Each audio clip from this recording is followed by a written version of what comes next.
सुनीतात council के वजीर आला पंजाब के लिए नामजद उम्मीदवार राना आफ्ताब ने कहा है कि वजीर आला पंजाब के लिए कागजात नामजदगी जमा कराए हैं। नामजद वजीर आला पंजाब राना आफ्ताब ने मीडिया से गुफ्तगू करते हुए कहा कि हम इस फील्ड को खाली नहीं छोड़ना चाहते।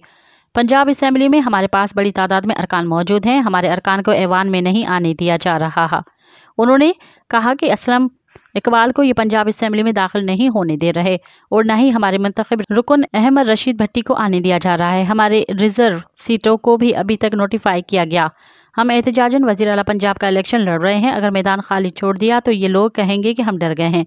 उन्होंने कुछ हमारे मेम्बरान पर झूठे मुकदमात करवाए हैं। हालांकि स्पीकर ने कहा था कि रिजर्व सीटों पर मुंतखब अरकान को भी वोट कास्ट करने का हक है। मज़ीद ख़बरन ऐं तफ़सीलात लाइ विज़िट कयो असांजी वेबसाइट www.awamiNewsHD.com ऐं ॾिसंदा रहो अवामी न्यूज़ HD।